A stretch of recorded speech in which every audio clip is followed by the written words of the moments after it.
दो अव्यक्त मूल्य रिवाइज की। आज भी हम 1970 के दो अव्यक्त मूल्यों का रिवीजन करेंगे, महारथी और संपूर्ण स्टेज। तो हम सभी ने बौद्ध धर्म की एक कथा है, वो पहले भी सुनी है, आज भी हम उसको सुनेंगे। तो बताया जाता है कि एक मठाध्यक्ष थे। मठाध्यक्ष जिनकी उम्र अब बहुत बड़ी हो चुकी है, उनके पास एक ही उनका सहयोगी है, जो एक बोधि संत है, उनके पास एक ही है युवा संत। तो वो मठ जो है वो बहुत बड़ा है, आश्रम बहुत बड़ा है। तो वो अपने उस जो युवा संत है उसको बोलते हैं कि तुम दूसरे मठ में जाओ जो हमारे शहर से इतना दूर है या इस मठ से इतना दूर है, और वहाँ पर जा कर के एक और युवा संत को लेकर के आओ जो तुम्हारा सहयोग करेगा, मदद करेगा।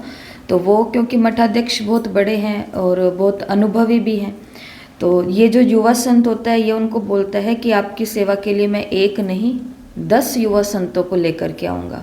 पर वो बोलते कि नहीं, एक को ही लेकर के आना है, पर वो बोलते हैं कि नहीं, मैं 10 को लेकर के आऊँगा। और वो निकलते हैं उस यात्रा पर जहाँ से वो दूसरे मठ में जाएंगे, और वहाँ पर जाकर के वो बोलते हैं युवा संत कि मुझे 10 युवा संत चाहिए उस मठ में जाने के लिए, मठाध्यक्ष के पास। तो 10 तैयार हो जाते हैं युवा संत और निकल जाते हैं उस एक युवा संत के साथ में। तो इस मठ से लेकर के जिस मठ तक उन्हें पहुंचना है, मठाध्यक्ष तक, तो बीच में कुछ गांव आते हैं। तो जैसे जैसे ये 10 नए और एक ये जो उस मठ का ही युवा संत है, ये जब निकल रहे होते हैं तो बीच में एक मिठाई की दुकान आती है। तो एक संत होता है जो आ रहा है 10 में से, तो वो उसके मन के अंदर संकल्प उठता है कि कितने वर्ष बीत गए हैं, कब तक ये फीका फीका भोजन खाते रहेंगे, छोड़ ही दिया है बाहर का खाना, ये मिठाइयाँ, ये चीज़ें। तो वो बाकियों को बोलता है कि आप आगे आगे चलो, मैं पीछे पीछे आ रहा हूँ। तो वो कहते हैं ठीक है। फिर थोड़ा आगे जाते हैं, आगे जा कर के कपड़ों की दुकान आ जाती है। तो एक युवा संत को अंदर में संकल्प आता है कि कब तक ये भगवा कपड़े, कब तक ये साधारण कपड़े पहन करके रखेंगे, मार्केट के अंदर देखें तो सही कि आ क्या क्या रहा है। तो वो बाकियों को बोलते हैं कि आप आगे आगे चलो, मैं पीछे पीछे आ रहा हूँ। थोड़ा और आगे जाते हैं तो किसी एक युवा संत का लौकिक घर उसको दिखाई दे जाता है कि भाई ये मेरा ही गाँव है। तो उसके मन के अंदर संकल्प उठता है कि जब मैं साधु बना था या मैंने संन्यास धारण किया था, तो उस समय मैं माता से मुंह फेर करके आ गया। अभी तक मैंने देखा भी नहीं कि वो है भी या नहीं भी है, वो कैसी है, उसको क्या चाहिए। तो वो बाकियों को बोलता है कि आप आगे आगे चलो, मैं पीछे पीछे आता हूँ। थोड़ा और आगे जाते हैं, आगे जा कर के एक कुछ कन्याएं होती है जो पानी भरने के लिए जा रही होती हैं। तो एक युवा संत के अंदर संकल्प आता है कि कब तक ब्रह्मचर्य का पालन करते रहेंगे, हमें भी अपना परिवार होना चाहिए, हमें भी अपनी गृहस्थी होनी चाहिए, अपने बाल बच्चे होने चाहिए। तो वो सबको कहता है कि आप आगे आगे चलो, मैं पीछे पीछे आता हूँ। ऐसे करते करते किसी को क्या दिख जाता है, किसी को क्या, किसी को क्या, किसी को क्या। लेकिन जब वो उस मठ तक पहुँचते हैं तो उस युवा संत के पास 10 में से कितने रहते हैं? एक ही रहता है। तब उसको समझ में आता है कि जो ये थे मठाध्यक्ष थे, इन्होंने क्यों बोला कि एक को ही लेकर के आना। तो आज की हमारी जो पहली मुरली जिसका हम रिवीजन करेंगे उसके अंदर है महारथी, उसका टाइटल है महारथी। तो बाबा ने आज की मुरली के अंदर बोला है कि मास्टर सर्वशक्तिवान कौन है? जो महारथी है। महारथी की निशानी क्या होगी? कि वो मास्टर सर्वशक्तिमान होंगे। कि मतलब जिस यात्रा में हम चल रहे हैं, अब हमें घर नहीं आकर्षित करेगा, हमको जलेबी नहीं आकर्षित करेगी, हमको बाहर के कपड़े नहीं आकर्षित करेंगे, लेकिन जिस यात्रा पर हम हैं तो स्थूल में तो बाबा ने कहा मोटा मोटा रूप में तो चीज़ें हम छोड़ चुके हैं, लेकिन सूक्ष्म में जो बाबा ने कल भी बोला कि व्यर्थ के संकल्प विकल्प हैं, व्यर्थ के अंदर जो हम अपना टाइम, एनर्जी, बोल, कर्म वेस्ट करते हैं, तो ये भी हमारे लिए वो क्या है, जो हमारी शक्तियों को ख़त्म करता है। ठीक है, तो लोकेशन सबको याद है, सभी अपनी नोटबुक में उन लोकेशन को लिख लो। कौन कौन सी थी? पहली क्या थी? कर्म क्षेत्र। तो कर्म क्षेत्र बाबा ने कहा कि जो महारथी है, महारथी किसको कहेंगे? जो मास्टर सर्वशक्तिमान है। उनकी प्रैक्टिस और प्रैक्टिकल साथ साथ होता है। प्रैक्टिस और प्रैक्टिकल का मतलब जो वो अभ्यास कर रहे हैं मन के अंदर, वही वो प्रैक्टिकल में, कर्म में भी कर रहे हैं। महारथियों की निशानी होगी कि प्रैक्टिस की और प्रैक्टिकल हुआ। घोड़े सवार प्रैक्टिस करने के बाद प्रैक्टिकल में आएंगे और प्यादे प्लान से ही सोचते रहेंगे। तीनों ही बाबा ने बोला, एक है महारथी, एक है घोड़े सवार और एक है प्यादे। तो महारथी होंगे, उनका अभ्यास भी यहाँ चल रहा होगा और प्रैक्टिकल में कर्म भी चल रहा होगा। घोड़े सवार जो होंगे वो पहले प्रैक्टिस करेंगे, फिर बाद में वो प्रैक्टिकल में उसको लेकर के आएंगे। और प्यादे होंगे वो केवल प्रैक्टिस ही करते रहेंगे, उसको प्रैक्टिकल में लाएंगे नहीं, प्लान्स ही बनाते रहेंगे, मुझे ये करना है, ये करना है, ये करना है। तो कर्म क्षेत्र पर आज क्या याद रखेंगे कि मैं कौन हूँ, जिस भी स्थान पर, या जो भी हमारा ऑफिस या नौकरी की जगह है या फिर हमारा घर है, तो जिसका भी जो भी कर्म क्षेत्र, उसको वहाँ पर आज क्या याद रखनी है कि मैं कौन हूँ, मास्टर सर्वशक्तिमान हूँ। महारथी मतलब मास्टर सर्वशक्तिमान हूँ। और मेरी प्रैक्टिस और मेरा प्रैक्टिकल साथ साथ चलता है। अगर मैं मन में सोच रही हूँ कि मैं शांत स्वरूप आत्मा हूँ, तो प्रैक्टिकल में मैं कर भी वही रही हूँ।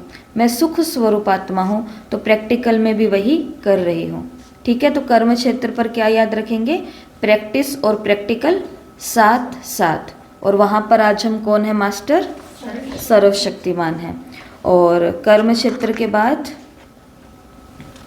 बेडरूम, बाबा ने कहा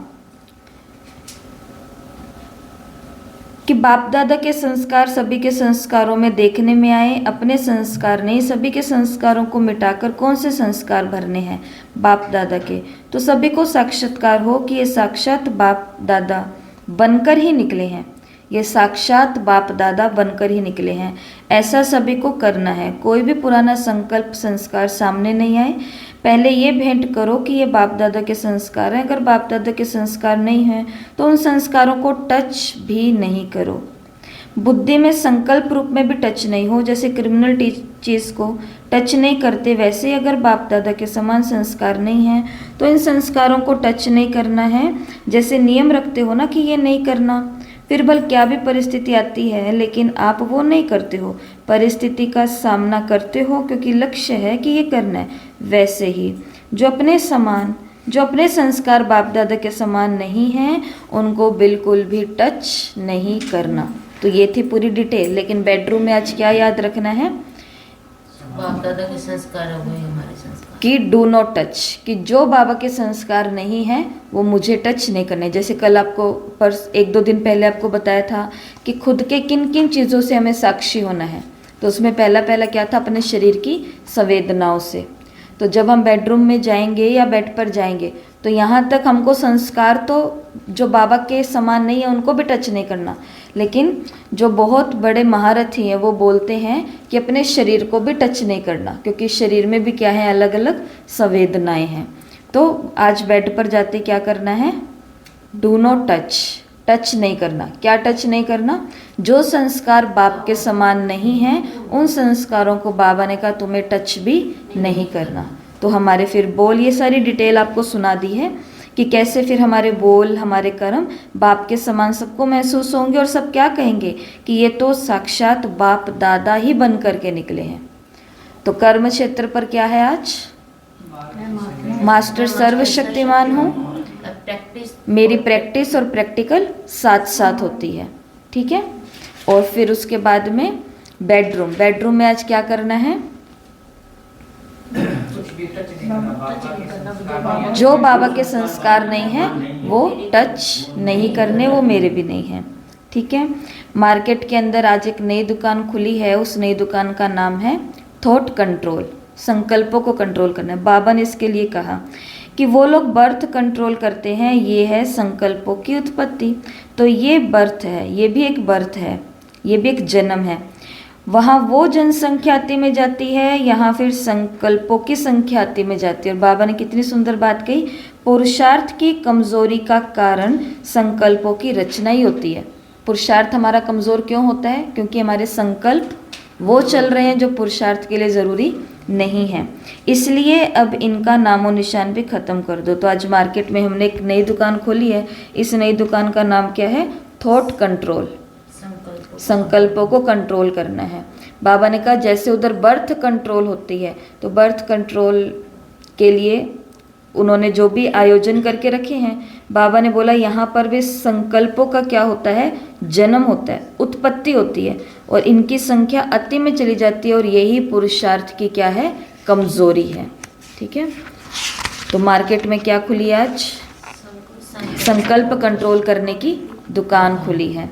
तो बाबा ने कहा जैसे वो बर्थ कंट्रोल ज़रूरी है, ऐसे ही संकल्पों का बर्थ कंट्रोल भी ज़रूरी है। जनसंख्या अति में चली जाएगी तो संसाधन जो भी हमको मिले हैं प्रकृति के द्वारा, तो उसको कौन यूज़ कर पाएगा, सब नहीं कर पाएंगे। ऐसे ही तो बाबा की शक्तियाँ भी हम नहीं यूज़ कर पाएंगे।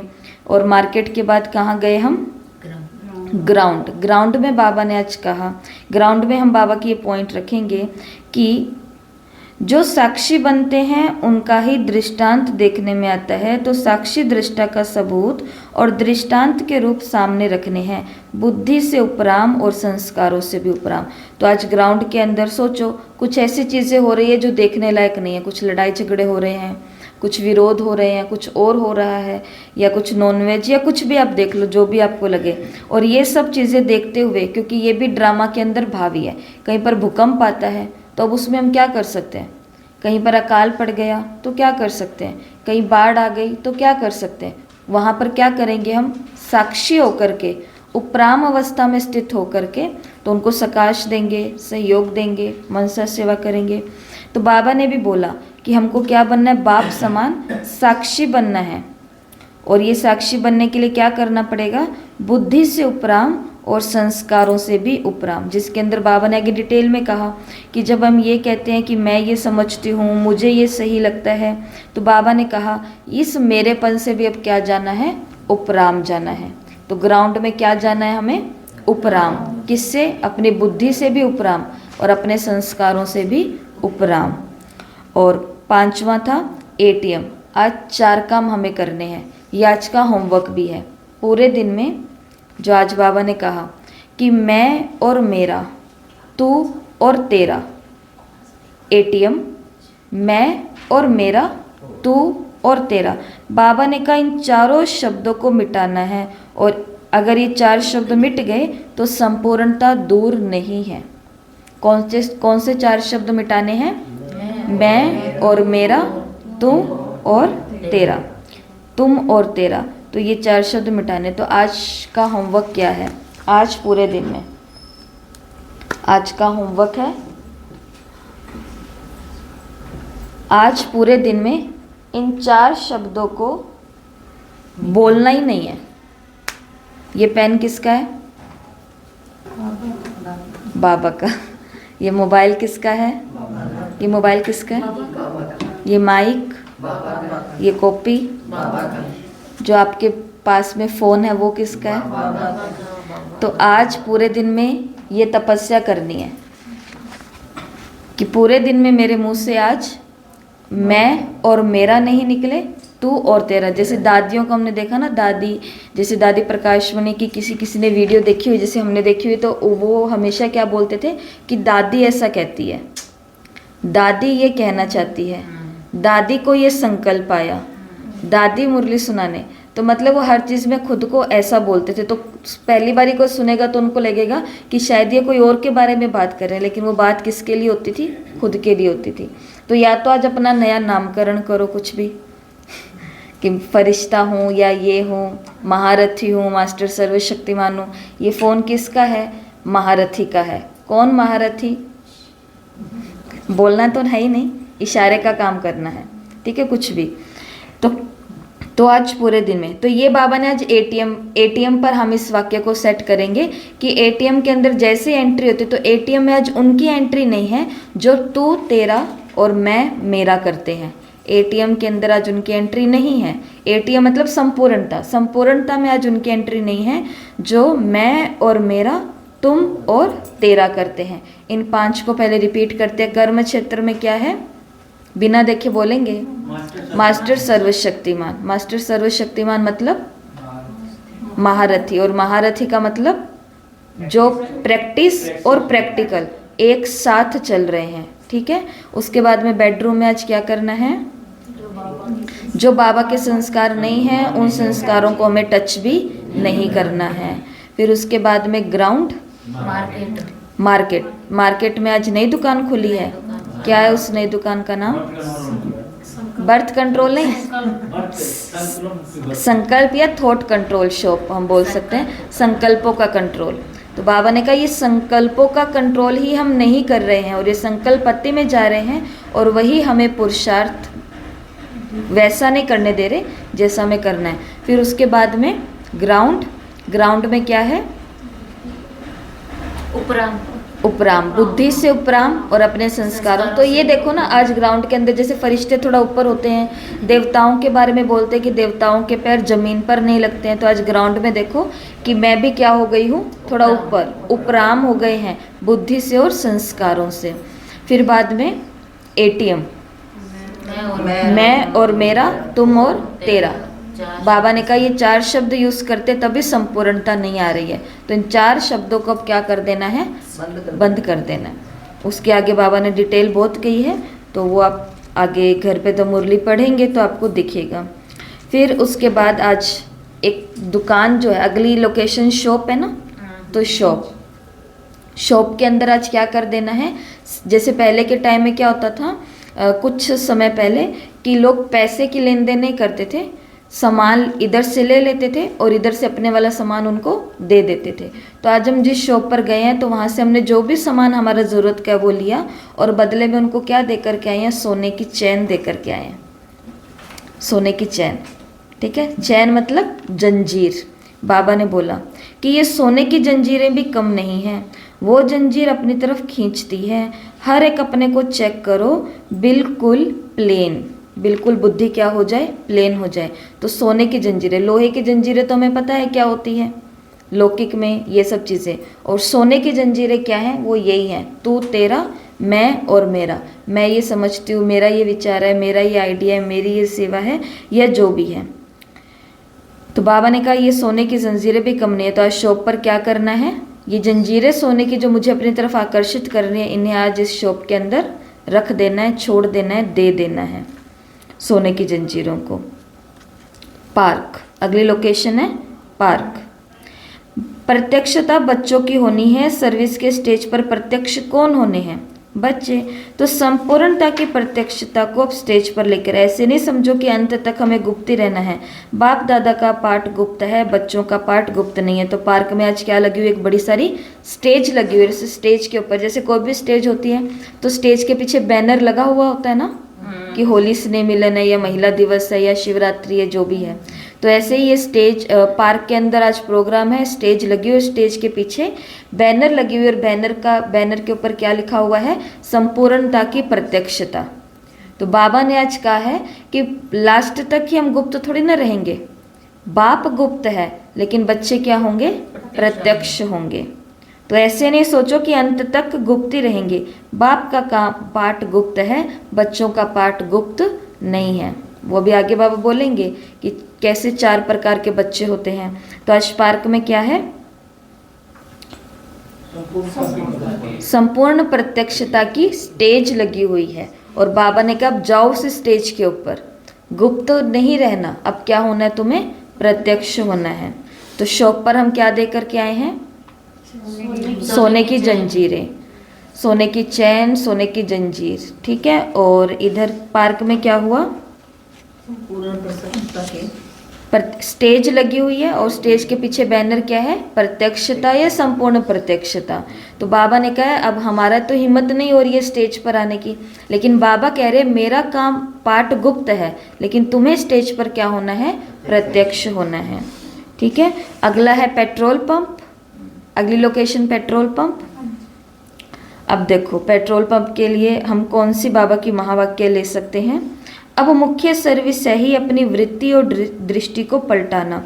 ये जो गायन है कि नज़र से निहाल, वाचा तो एक साधन है, लेकिन कोई को संपूर्ण स्नेह और संबंध में लाना, उसके लिए वृत्ति और दृष्टि की सर्विस हो।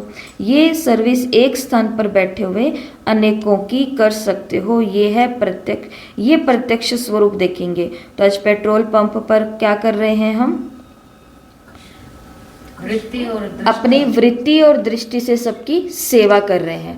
अपनी वृत्ति और दृष्टि से सबकी सेवा करें। या फिर आप ये देखो, आज पेट्रोल पंप पे कोई प्रोग्राम होगा और वहाँ पर सब दादियाँ बैठी हैं और वो सब दादियाँ सबको क्या दे रही हैं? दृष्टि दे रही हैं। तो बाबा ने कहा वाचा तो एक साधन है, लेकिन संपूर्ण स्नेह और संपूर्ण संबंध में लाने के लिए क्या चाहिए?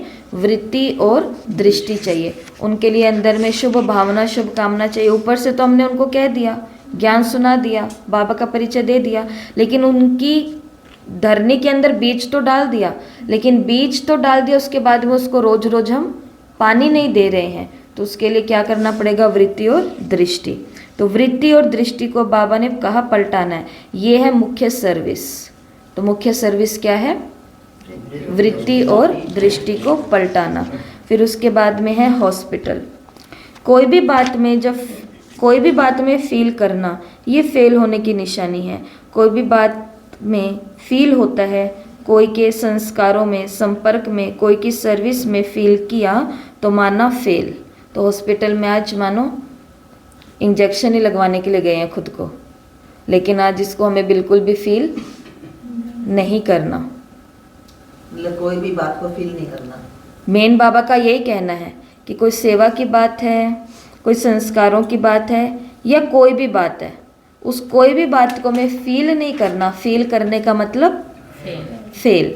फील करने का मतलब फेल। तो आज हॉस्पिटल में जो भी पेशेंट आ रहे हैं, उनको कोई भी ऑपरेशन हो रहा है, कोई भी ट्रीटमेंट हो रहा है, कोई भी इंजेक्शन लग रहे हैं, उनको किसी को भी कुछ भी फील नहीं हो रहा, क्योंकि सबको पता है कि फील अगर हो गया तो इसका मतलब है हम फेल हो जाएंगे। और लास्ट लोकेशन है इस मुरली की पुनर्सुधार केंद्र या रिहेबिटेशन सेंटर, जिसके अंदर बाबा ने कहा जब फ्लोलेस बने तब समझो फुल पास। हॉस्पिटल में फील किया तो फेल, और पुनर्सुधार केंद्र में बाबा ने कहा है फुल पास होने के लिए। और फुल पास कौन होंगे? जो फ्लोलेस होंगे। फ्लोलेस का मतलब क्या होता है? बेदाग। फ्लो, जैसे डायमंड के अंदर कहते हैं फ्लोज आ गए हैं, दाग लग गया या कपड़े पर या जो भी, तो ये क्या है? फ्लोलेस। तो रिहेबिटेशन सेंटर पर हम क्या याद रखेंगे कि फ्लोलेस बने तब समझो फुल पास। तो समझो कि जो भी पुनर्सुधार केंद्र में, नशा मुक्ति केंद्र में आए हैं, वो सभी आज निकल रहे हैं बाहर। और कैसे निकल रहे हैं? फुल पास होकर के निकल रहे हैं। किसी के अंदर अब कोई भी दाग, कोई भी नशा, कोई भी बुरी आदत, कोई भी कमी नहीं रही है। सब क्या बन गए हैं? फ्लोलेस बन गए हैं, मतलब फुल पास हो गए हैं। तो ये है पहली मुरली, महारथी मुरली की 10 लोकेशन के साथ में 10 पॉइंट हमने याद किए। 20 मार्च 1970। अगली है मुरली संपूर्णता की स्टेज 2 अप्रैल 1970 की। ठीक है, तो इस मुरली को सुनने से पहले हम एक ब्रेन एक्सरसाइज कर लेते हैं।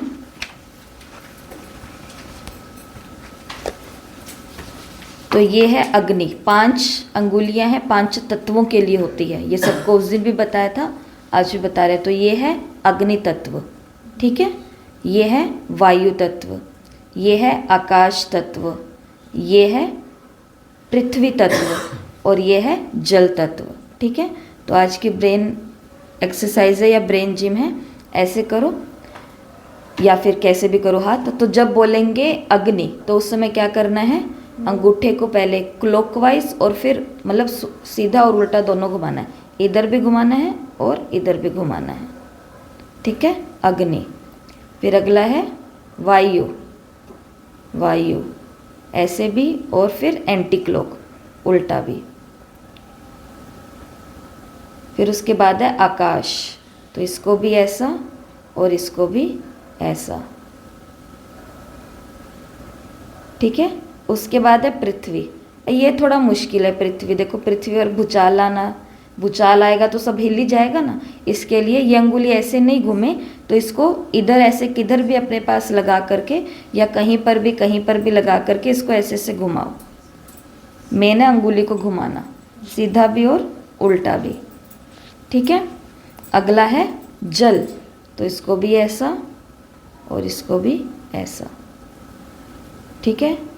आकाश घुमाओ तो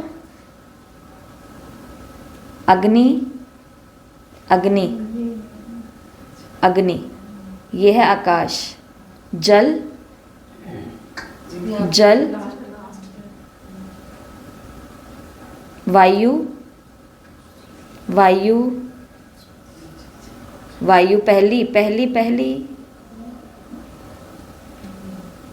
ठीक है। और अब सबको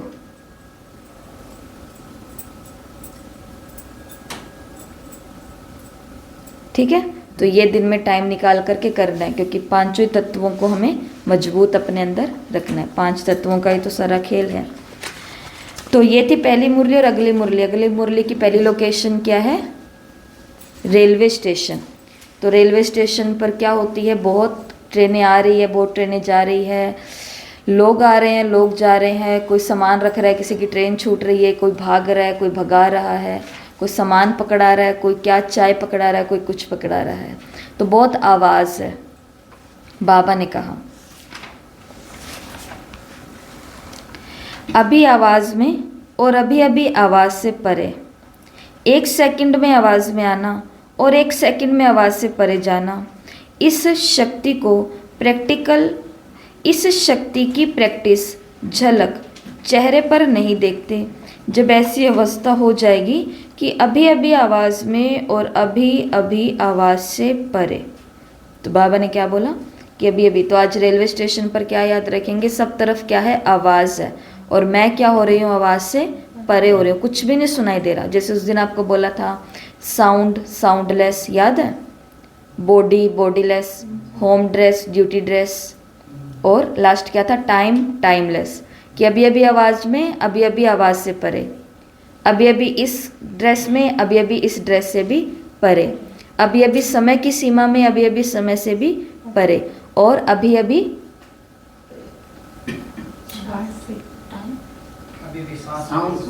बॉडी में, अभी अभी बॉडी से परे, बॉडी बॉडीलेस।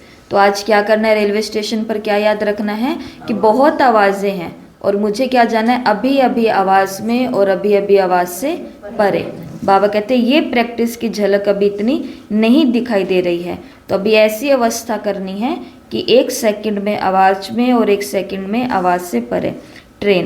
ट्रेन के लिए हम ये बाबा की महावाक्य याद रखेंगे। बाबा का आगे जो दौड़ना चाहते हैं, बहुत पावरफुल महावाक्य है, आगे जो दौड़ना चाहते हैं उनको कोई भी रोक नहीं सकता। अपनी रुकावट रोक सकती है, बाकी कोई के रोकने से रुक नहीं सकता।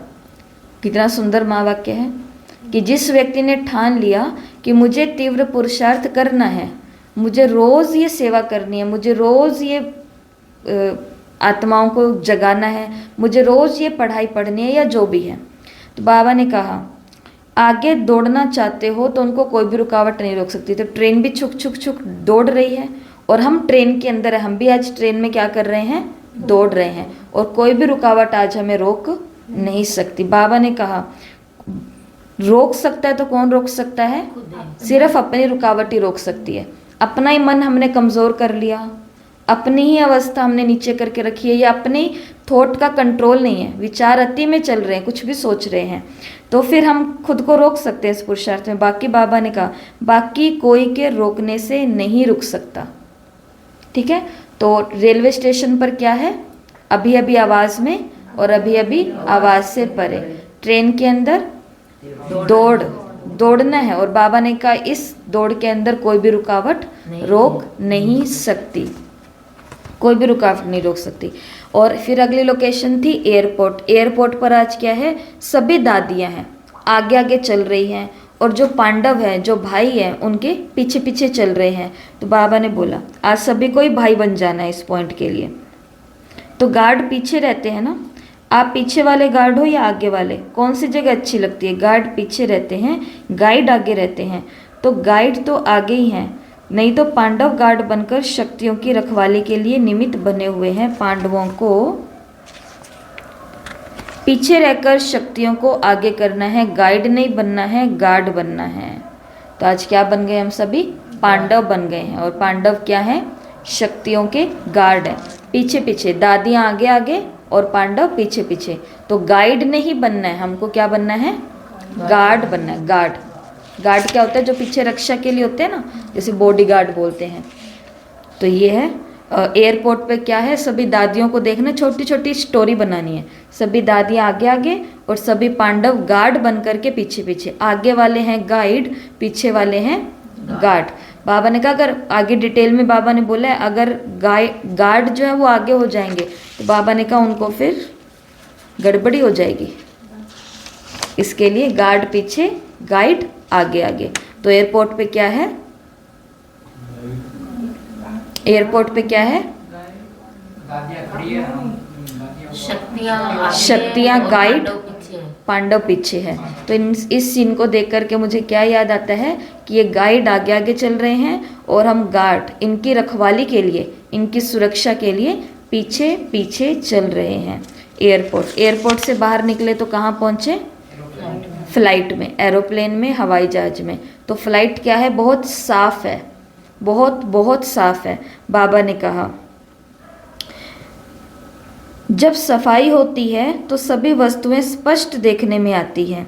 तो इसके लिए सच्चाई और सफाई और वो सदैव स्पष्ट होते हैं। तो जिसमें सच्चाई और सफाई होगी वो सदैव स्पष्ट होंगे। बाबा के इस महावाक्य को याद रखने के लिए हम आज एरोप्लेन को या फ्लाइट को कैसा देखेंगे, बहुत साफ है, सब चीज़ें स्पष्ट दिखाई दे रही है। तो बाबा ने कहा जो सच्चा होगा, जिसके अंदर सच्चाई होगी, सफाई होगी, वो सब कुछ स्पष्ट देख सकते हैं। तो आज फ्लाइट कैसी है, बहुत साफ है और बहुत स्पष्ट देखने में सब आ रहा है। एरोप्लेन से बाहर निकले तो कहाँ पहुँचे, बस स्टैंड पर। आज बस स्टैंड पर 4 बसें खड़ी है। कौन सी 4 बसें, तो बाबा ने कहा 4 सब्जेक्ट विशेष ध्यान में रखनी है। एक याद का बल, एक स्नेह का बल, सहयोग का बल और सहन बल।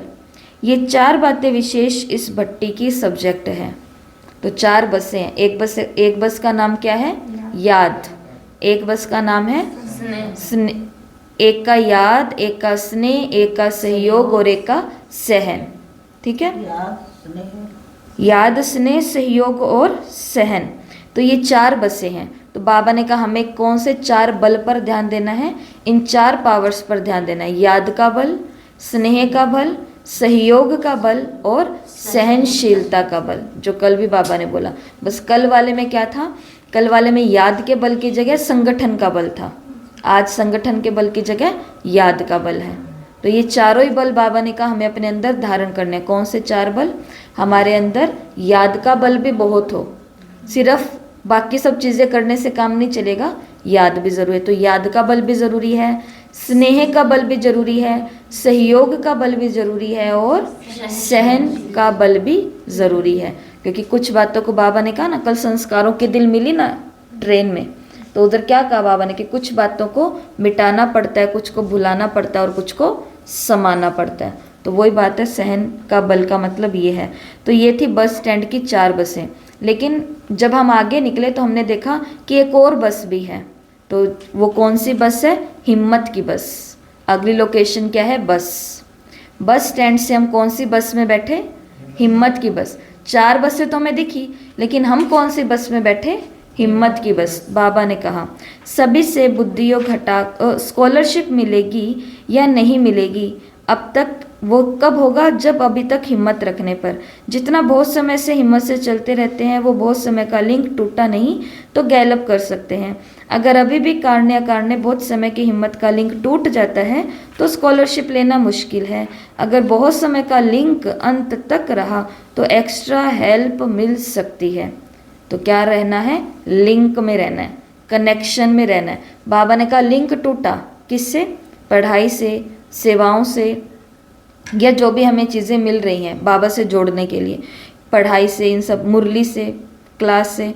तो बाबा ने कहा लिंक टूटा और आपने ये हिम्मत छोड़ दी, तो बाबा ने कहा फिर स्कॉलरशिप मिले या नहीं मिले वो वाली बात है, लेकिन अंत तक अगर हिम्मत बना करके रखी तो स्कॉलरशिप मिलेगी। बाबा ने कहा एक्स्ट्रा मदद मिलेगी। तो बस कौन सी है ये, हिम्मत की बस। तो अपने अंदर हिम्मत, ऐसे नहीं बोलना कि बस अब मैं और नहीं कर सकता, और नहीं चल सकता, और नहीं हो सकता। तो थोड़ी सी हिम्मत तो रखनी पड़ेगी, सब जगह रखनी पड़ेगी। ठीक है, तो बस से निकले तो हम कहाँ पहुँचे, बस से उतर करके ओल्ड एज होम पहुँचे थे ना, वृद्धाश्रम। तो वृद्धाश्रम जहाँ के लिए हम ये बात याद रखेंगे कि डिटेल आपको सुना रही, उसमें से पॉइंट निकालना, कीवर्ड्स निकालना आप लोग। बच्चों को लहरों में लहराना आता है, लेकिन तले में जाना नहीं आता। उसका सहज साधन पहले भी सुनाया कि प्रैक्टिस करो। अभी अभी आवाज़ में आए, मास्टर सर्वशक्तिमान अभी अभी आवाज़ से परे गए। अभी अभी का अभ्यास करो। कोई कितने भी कारोबार में हो, लेकिन बीच बीच में एक सेकंड भी निकाल करके इसका जितना अभ्यास, जितनी प्रैक्टिस करेंगे, उतना प्रैक्टिकल स्वरूप बनता जाएगा। प्रैक्टिस कम, इसलिए प्रैक्टिकल रूप नहीं बनता। अभी सागर के लहरों में कभी तले में जाने का अभ्यास करो। कभी लहरों में और कभी कहाँ जाओ, तले में। और ये कब होगा? एक शब्द, प्रैक्टिस। तो आज ओल्ड एज होम में क्या चल रही है? वो अफर्मेशन चल रही है, practice practice practice practice practice practice. तो कौन सी प्रैक्टिस? अभी अभी सागर की लहरों में बाबा से बातें कर रहे हैं, रू रिहान कर रहे हैं, सेवा कर रहे हैं, वाचा कर रहे हैं, कर्मणा कर रहे हैं, और अभी अभी एक सेकंड में कहाँ चले गए? सागर के तले में। एकदम अंतर्मुखी, डीप साइलेंस, मैं और मेरा बाबा। तो आज ओल्ड एज होम में क्या हो रही है? Practice practice practice practice. तो कौन सी प्रैक्टिस? अभी अभी सागर के लहरों में और अभी अभी सागर के तले में। ठीक है। और ओल्ड एज होम के पास ही क्या है? स्कूल है। ओल्ड एज होम के वृद्धाश्रम के पास ही क्या है? स्कूल है। और स्कूल में आज 4 लाइन लगी हुई है। ये कमाल की पॉइंट है बाबा की। स्कूल में आज 4, वैसे भी स्कूल में असेंबली होती है, सुबह की प्रेयर होती है, तो लाइन ही लगी होती है ना, तो यहाँ पर 4 लाइन लगी हुई है। ये सेल्फ चेकिंग भी है आज। एक है तीव्र पुरुषार्थी की लाइन, स्कूल में एक है तीव्र पुरुषार्थी की लाइन, दूसरी है पुरुषार्थियों की लाइन, तीसरी है गुप्त पुरुषार्थियों की लाइन, और चौथी है ढीले पुरुषार्थियों की लाइन। अब आप बताओ किस लाइन में हो? तीव्र पुरुषार्थी, सिर्फ पुरुषार्थी, गुप्त पुरुषार्थी या ढीले पुरुषार्थी? तीव्र पुरुषार्थी। देखो जिनकी आवाज में थोड़ा जोश है वही बोल रहे हैं तीव्र पुरुषार्थी। अब तो गाड़ी चल रही है। ये ढीले पुरुषार्थी या गुप्त पुरुषार्थी? कि हम तो गुप्त ही पुरुषार्थ करते हैं, हम किसी को नहीं होमवर्क नहीं भेजते हम, क्योंकि हम तो गुप्त पुरुषार्थ करते हैं। हम कर रहे हैं पर हम भेजते नहीं हैं। हम होमवर्क कर रहे हैं लेकिन हमारा गुप्त है, हम किसी को भेजते नहीं हैं, तो इसका मतलब हम गुप्त पुरुषार्थी हैं। तो ये आज अपनी चेकिंग करनी है, क्योंकि पूरे दिन के अंदर जैसे 4 ये पहर होकर के निकलते ना, मतलब सुबह हुआ, दोपहर हुआ, शाम हुआ, रात हुआ। तो सुबह सुबह उठे, अमृत वेला किया, नहा धो करके स्नान तैयार होकर के हम बाबा के घर पहुंचे, फटाफट मुरली भी किया, 3 मुरलियाँ कर ली, होमवर्क भी तैयार है, सब कुछ तैयार है, और यहाँ से निकले। तो ये कहीं ऐसा तो नहीं कि पहले हैं तीव्र पुरुषार्थी, फिर घर तक पहुँचते पहुँचते सिर्फ पुरुषार्थी, मैं और मेरा बाबा, मैं और मेरा बाबा, इधर भी चल रहा है इधर भी चल रहा है। शाम होते होते, नुमा शाम होते होते बिल्कुल ही क्या हो गए हैं? गुप्त पुरुषार्थी। कुछ नहीं कर रहे हैं पर गुप्त में ही अपना सब कुछ चल रहा है, क्या चल रहा है नहीं पता। और फिर बाद में रात को सोते सोते बेडरूम तक पहुँचते पहुँचते हम क्या बन गए? ढीले पुरुषार्थी। फिर फ़ोन में कुछ भी देख रहे हैं, परिवार वालों के साथ कैसी भी तू मैं तेरा मेरा की बातें कर रहे हैं, कुछ भी, और फिर भूल ही गए कौन सा बाबा और कौन सा पुरुषार्थ। तो ये भी अपनी चेकिंग करनी है कि पूरे दिन में, आज पूरे दिन में देखना ये 4 लाइन है। कहाँ पर लगी लाइन? स्कूल में। कि कब मैं तीव्र पुरुषार्थी की लाइन में हूँ, कभी कभी मैं ढीले पुरुषार्थी की लाइन में भी हूँ। तो अभी पर कौन से पुरुषार्थी तक पहुँच जाना है अब तो? क्योंकि बाबा ने बोला ना, स्टेज पर, पार्क में जो स्टेज लगी हुई है, बाबा ने बोला बच्चों को गुप्त रहने का पाठ नहीं है, बच्चों को तब क्या हो जाना है? प्रत्यक्ष हो जाना है। और ये बाबा के महावाक्य कभी किसी मुरली के अंदर चलते चलते आ ही जाएंगे, जिस मुरली के अंदर बाबा ने बोला है कि जैसे सूर्य को कोई भी बादल रोक नहीं सकते हैं, रोक सकते हैं? तो ऐसा हो ही नहीं सकता। जो कहता है मैं अंदर में बहुत बाबा को याद करता हूँ, अंदर में मैं बहुत मनसा सेवा कर रहा हूँ, अंदर में मैंने ये कर दिया, सब कुछ अंदर ही कर दिया, लेकिन प्रैक्टिकल में ना उनके नैनों से वो दिखाई दे रहा है, ना उनके बोल में वो मधुरता आई है, ना उनके जीवन में वो सहनशीलता आई है, वो शांति, वो पवित्रता, वो कुछ भी नहीं आया। और उनको पूछो, कहो आप पुरुषार्थ नहीं करते, तो कहेंगे हम कौन सा? गुप्त। बाबा ने कहा है कि जो गुप्त पुरुषार्थी, जैसे बादल, सूरज को कोई बादल रोक नहीं सकते, ऐसे गुप्त पुरुषार्थी भी कभी छिपा नहीं रह सकता, वो कोई ना कोई चीज़ में तो सबको दिखेगा और लगेगा कि ये कोई तो बहुत ज़बरदस्त पुरुषार्थ कर रहे हैं, तभी इनके द्वारा ये हो रहा है, तभी इनके द्वारा ये हो रहा है, तभी इनके द्वारा ये हो रहा है। तो गुप्त वास्तव में कुछ होता ही नहीं है। गुप्त क्या होता है? कुछ भी नहीं होता। गुप्त में अगर कुछ गड़बड़ वाला काम कर रहे हैं तो भी क्या वो हमेशा गुप्त रहेगा? कब तक रहेगा? एक दिन, एक हफ्ता, एक महीना, 6 महीना, 1 साल, 2 साल, 10 साल, इतना तो टाइम ही नहीं है। ये कुछ ही दिनों के अंदर क्या हो जाएगा? वो गड़बड़ वाला जो काम चल रहा है वो क्या हो जाएगा? प्रत्यक्ष हो जाएगा। तो जब वो प्रत्यक्ष हो जाता है तो क्या ये गुप्त पुरुषार्थ प्रत्यक्ष नहीं होगा? होगा, कहीं ना कहीं से होगा, जरूर होगा। इसके लिए आज पूरा दिन में क्या देखनी है? स्कूल में 4 लाइनें लगी हुई हैं और बाबा ने प्रश्न पूछा कि अब आप बताओ किस लाइन में हो। ठीक है जी। तो आज पूरा दिन में अपने आप को कभी इस लाइन में, कभी इस लाइन में, कभी इस लाइन में, ऐसे नहीं करना। तीव्र पुरुषार्थी सुबह हैं तो दिन के लास्ट तक हम क्या रहेंगे? तीव्र पुरुषार्थी। ऐसी हमको अपनी कोशिश पूरी की। वैसे तो बाबा ने कोशिश को भी अच्छा नहीं बोला है, पर हमको अपना पूरा लगन ऐसे दिखानी है। और स्कूल के पास से क्या है? कॉलेज।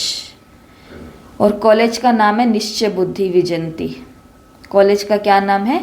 निश्चय बुद्धि विजयंती। बाबा का महावाक्य है, निश्चय बुद्धि के पीछे पीछे विजय आती है। वो विजय के पीछे नहीं दौड़ते, विजय उनके पीछे दौड़ती है। जो निश्चय बुद्धि आत्माएं होती हैं, सफलता के पीछे वो नहीं दौड़ते हैं, सफलता उनके पीछे दौड़ती है। तो निश्चय बुद्धि ही क्या है? विजयंती है। तो कॉलेज का नाम क्या है? निश्चय बुद्धि विजयंती। तो जितना हमारी बुद्धि में निश्चय होगा, और निश्चय भी किसके लिए? निश्चय बाप के लिए, निश्चय ड्रामा के लिए, निश्चय स्वयं के लिए, निश्चय औरों के पाठ के भी लिए, निश्चय इस ब्राह्मण परिवार के लिए, जो भी है। तो निश्चय होगा तो ही बाबा ने कहा तुमको क्या मिलेगी? सफलता। नहीं तो हिम्मत की बस से उतर जाएंगे नीचे। निश्चय नहीं होगा तो कभी ना कभी तो बस पे हमेशा थोड़ी ना बैठे रहेंगे, उतरेंगे ही नीचे, दूसरी बस पकड़ेंगे फिर। इसके लिए कॉलेज का नाम क्या है? निश्चय बुद्धि विजयंती। और इसके बाद में लास्ट मेडिकल स्टोर या मेडिकल शॉप। बड़ी सुंदर बात आज बाबा ने बोली है, जो स्वयं की संभाल नहीं कर सकते वो यज्ञ की संभाल क्या करेंगे? जो स्वयं की संभाल नहीं कर सकते, जो स्वयं को मर्यादा पर नहीं चला सकते, जो स्वयं को अनुशासन पर नहीं चला सकते, जो स्वयं को रूटीन पर नहीं चला सकते, जो स्वयं की केयर नहीं कर सकते, तो वो यज्ञ की केयर, यज्ञ की संभाल क्या करेंगे? तो मेडिकल स्टोर पर आज हमको ये देखना है, जो स्वयं की संभाल नहीं कर सकते वो यज्ञ की संभाल नहीं कर सकते, जो स्वयं की संभाल करते हैं वही यज्ञ की संभाल करते हैं। तो आज मेडिकल स्टोर पर कौन से लोग पहुँचे हैं? ये भी बाबा की मुरली में ही बाबा ने कहा हुआ है, बाबा के महावाक्य और शायद इसके अंदर ही आगे जा कर के आ जाएगा कि अगर हमारा, इसमें तो नहीं आएगा पर कोई और मुरली में ज़रूर आएगा, कि अगर हम अपनी कमज़ोरी के कारण बार बार बीमार पड़ते हैं, अपनी, एक तो है मौसम का प्रभाव हो गया या कुछ ऐसे ही वायरल चल रहे हैं वो हो गया, और एक है खुद की कमज़ोरी, क्या खाना है क्या नहीं खाना, कब खाना है कब नहीं खाना, कब उठना है कब बैठना है, कब चलना है कब फिरना है। अपनी कमज़ोरी के बाद कारण जब हम बार बार बीमार होते हैं तो बाबा ने कहा ऐसे जो खुद की इस रचना की संभाल नहीं कर पा रहे हैं तो वो इस यज्ञ की और भविष्य की राज्य की क्या संभाल करेंगे। तो आज मेडिकल स्टोर पर कौन लोग पहुँचे हैं? जो संभाल नहीं करते। तो इनको देख करके मुझे याद आ रहा है कि जो खुद की संभाल नहीं कर सकते वो यज्ञ की संभाल कैसे करेंगे। पर हम तो इस लाइन में नहीं है ना, पक्का? हम तो खुद को संभाल कंट्रोल कर सकते हैं ना, संभाल सकते हैं हर बुराई से, हर कमी से, हर व्यर्थ संग से, क्योंकि जो खुद को संभालेगा वो ही इस यज्ञ को संभालेगा। ठीक है जी। ये थी आज की 10 लोकेशन दूसरी मुरली की। एक बारी रिपीट कर लेते हैं। तो रेलवे स्टेशन बिना देखे, रेलवे स्टेशन पर क्या करना है? अभी अभी आवाज़ में और आवाज़ से परे जाना है। ठीक है, इसके अंदर सब बातें याद रखना। Time timeless, body bodiless, home dress duty dress और साउंड साउंडलेस, आवाज़ से परे। अभी अभी रेलवे स्टेशन से कहाँ पहुँचे? ट्रेन में पहुँचे। दौड़ना है, कोई भी रुकावट मुझे रोक नहीं सकती। बाबा ने कहा रोक सकता है तो वो सिर्फ आप ही हो जो खुद को रोक सकते हो, बाकी कोई भी बात किसी को नहीं। कोई ये नहीं बोल सकता मैं ये पुरुषार्थ करना चाहती हूँ लेकिन उसके कारण नहीं कर पा रही, मैं रोज़ आना चाहती हूँ पर उनके कारण नहीं आ पा रही, मैं रोज़ ये लिखना चाहती हूँ पर इसके कारण नहीं, मेरे पास कॉपी नहीं है मैं कैसे लिखूँ, मेरे पास वो वाली डायरी नहीं है मैं कैसे लिखूँ, मेरे पास तो पेन ही नहीं है मैं कैसे लिखूँ। तो नहीं है तो फिर इंतज़ाम करो, किसी से भी मांगो, साथियों से मांगो, स्थान से मांगो, कहीं से भी, परंतु हम कोई भी बहाना नहीं कर सकते। रोक रहा है तो सिर्फ हमें कौन रोक रहा है, वो मैं खुद हूँ। सुबह नहीं आ सकते तो शाम को आ जाओ, शाम को आकर के पढ़ो, यहाँ बैठ कर के ऑडियो वीडियो सुनो, स्टडी करो, यहाँ बैठ कर के होमवर्क करो। अगर आपको कई कहते हैं हमारे घर के अंदर माहौल ही नहीं है होमवर्क करने वाला, कब करें, तो घर के अंदर नहीं है तो 1 घंटे शाम को आकर के यहाँ बैठ कर के कर लो कहीं, लेकिन करो तो सही, ऐसे नहीं कि यहाँ पर भी आ गए और नींद ले रहे हैं फिर तो ये भी हमने वेस्ट हो गया ना कार्यक्रम। तो इसके लिए ऐसा भी नहीं करना। तो रुकावट कोई भी हमें नहीं रोक सकती है, रोकता है तो कौन रोकता है, खुद ही रोकते हैं हम खुद को। तो ट्रेन के बाद क्या है, एयरपोर्ट पर आज सभी दादियाँ चल रही हैं और पीछे पीछे पांडव है, पांडव। तो आगे वाले गार्ड और भाइयों को, पांडवों को क्या, आगे वाले गाइड हैं और पीछे वाले गार्ड है। बाबा ने कहा गार्ड ही रहना, गार्ड को अगर गाइड बन गया तो फिर गड़बड़ हो जाएगी, आज की मुरली में ही है। तो इसके लिए जो उस दिन भी बाबा ने बोला कि वो हेड्स हैं और आप हैंडल हो, ये हेड को पता होना चाहिए कि बिना हैंडल के काम नहीं चलेगा, लेकिन हैंडल्स को भी पता होना चाहिए कि हमको हेड को हैंडल नहीं करना है, कि हमें उनको अपने अनुसार नहीं चलाना है, बल्कि हमको और उनको भी ऐसा लगना चाहिए कि हमारा काम भी इनके बिना नहीं चलेगा। तो दोनों में सामंजस्य बिठा रहे। तो ऐसे ही गार्ड और गाइड का बाबा ने कहा। तो ये है एयरपोर्ट से आगे फ्लाइट कैसी है, बहुत सफाई है। तो जो सच्चे और साफ होते हैं वो उतने ही स्पष्ट होते हैं, ठीक है। जैसे ऐसा नहीं कि सामने हम कुछ और हैं, जैसे आजकल सब लोग बहुत बोलते भी इन चीज़ों के ऊपर सोशल मीडिया पर कि दुनिया कैसी होगी, दोगली हो, क्या बोलते हैं उसको, दोगली बोलते हैं कि सामने तो कुछ और है और हमारे पीठ पीछे कुछ और है। तो कहा जाता है वास्तव में जो व्यक्ति हमारे सामने जैसा है, मेजॉरिटी वो हमारे सामने वैसा नहीं है। वो सामने आपको कह रहा बहुत अच्छे हो, लेकिन जैसे आप पीठ घुमाओगे तो वो कहेगा क्या है ये, रोज़ इनका एक ही काम है। तो ये दुनिया अब कैसी पहुंच चुकी है, ऐसी पहुंच चुकी है। और ऐसी दुनिया के अंदर भगवान अपने ऐसे ही बच्चों को पकड़ करके क्या बोलता है कि तुमको सच्चा और साफ रहना है, जो हो स्पष्ट रहो। अगर आपको कोई चीज़ पसंद आ रही है तो मतलब आगे भी पसंद आ रही है और पीठ पीछे भी पसंद आ रही है। जो चीज़ नहीं पसंद आ रही है तो वो आगे भी बोलने की कोशिश करो, है ना। समाधान, जैसे इसको केवल भंडारी नहीं समझो, इसको वो भी समाधान क्या बोलते हैं, वो समस्या सूची भी समझो कि इसके अंदर अगर हमको कुछ चीज़ अच्छी नहीं लग रही है तो वो समस्या भी हमको डाल करके लिखनी है इसके अंदर, ताकि और बता दे कि भाई ये वाली प्रॉब्लम चल रही है, नाम नहीं लिखो नीचे। तो जो हम सामने होंगे, साफ सुथरे होंगे, सच्चे और साफ होंगे, उतने हम क्या होंगे, स्पष्ट होंगे। और वैसे भी खाता तो उसने खोलने ना, हमारे नीचे वालों के खाते खुलवा के हमको करने भी क्या है। दूसरे व्यक्ति के सामने हम अच्छे बन भी जाएंगे उसके मुंह के ऊपर और पीछे बुरे रहेंगे तो भगवान वो आगे वाला सीन नहीं देखेगा। जो पीठ पीछे हमने किया भगवान को, तो वो कर्मों की गति दिखाई देती है। तो फ्लाइट कैसे, बहुत साफ सफाई और सच्चाई वाली है, ठीक है। तो फ्लाइट से बाहर निकल के बस स्टैंड पहुँचे। 4 बसें खड़ी है यहाँ पर। कौन सी 4 बसें, याद की बस, स्नेह की बल, सहयोग की बल और सहन की बस, सहनशीलता की बस, ठीक है। बस स्टैंड से हम किस में बैठे, बस में बैठे, लेकिन हम जिस बस में बैठे उस बस का नाम क्या है, हिम्मत की बस। बाबा ने कहा लास्ट तक हिम्मत बना करके रखो, छोटी छोटी बातों में हिम्मत को नहीं तोड़ना। हिम्मत बना के रखोगे तो बाबा ने कहा एक्स्ट्रा मदद मिलेगी, स्कॉलरशिप लास्ट तक मिल ही जाएगी। हिम्मत का भी बाबा ने कहा कुछ ना कुछ तो एवजह मिलेगा ही मिलेगा।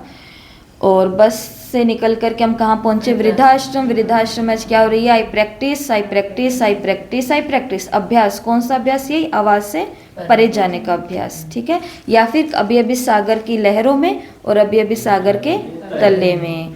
ओल्ड एज होम के पास ही है स्कूल। स्कूल में है 4 लाइन। कौन सी लाइन, तीव्र पुरुषार्थियों की लाइन, पुरुषार्थियों की लाइन, गुप्त पुरुषार्थियों की लाइन और ढीला पुरुषार्थी। और बाबा ने प्रश्न पूछ दिया लास्ट में मुझसे कि आप बताओ आप कौन सी लाइन में हो।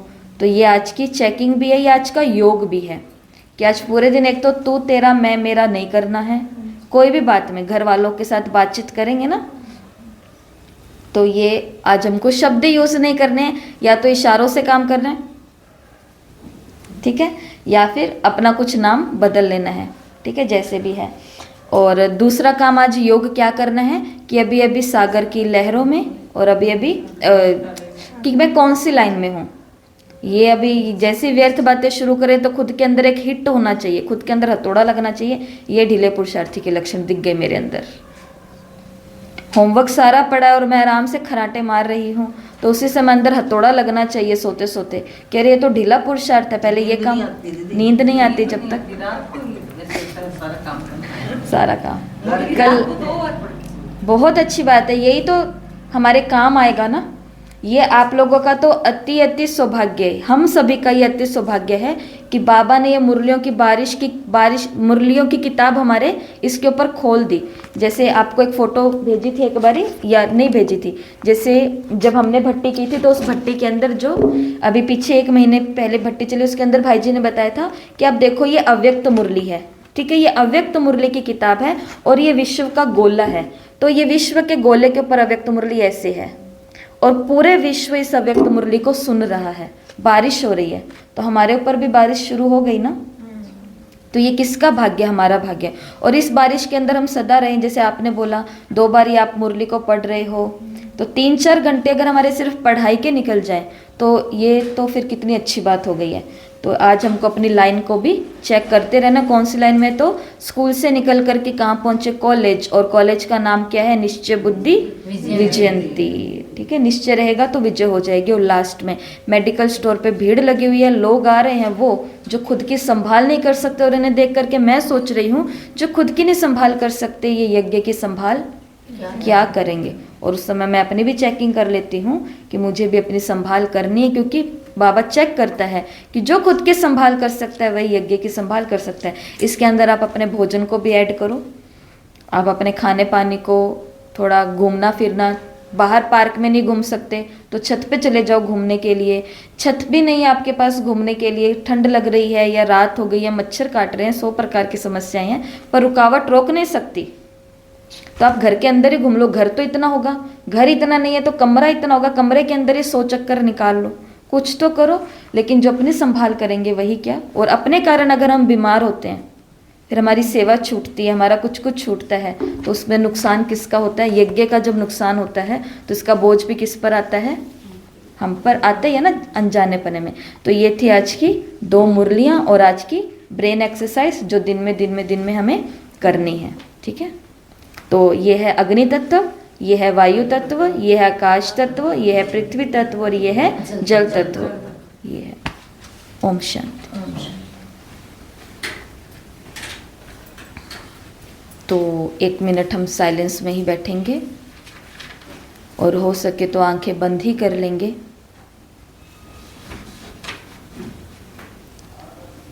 और यही अभ्यास करेंगे, आवाज से परे,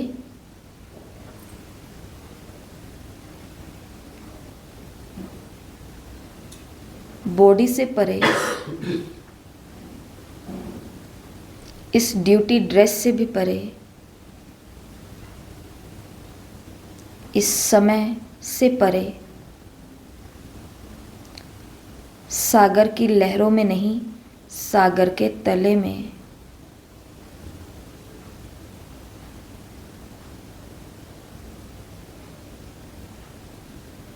बाबा का आह्वान करें आज की साकार मुरली सुनाने के लिए। बाप दादा आप आएं।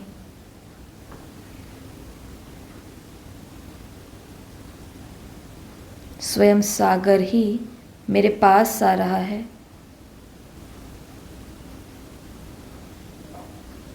सागर की लहरों में लहरा रही हूँ।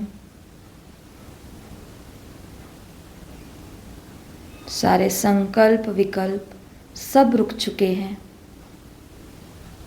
मैं हूँ और मेरे बाबा हैं और बाबा की पढ़ाई है, शिक्षाएं हैं। ओम शांति।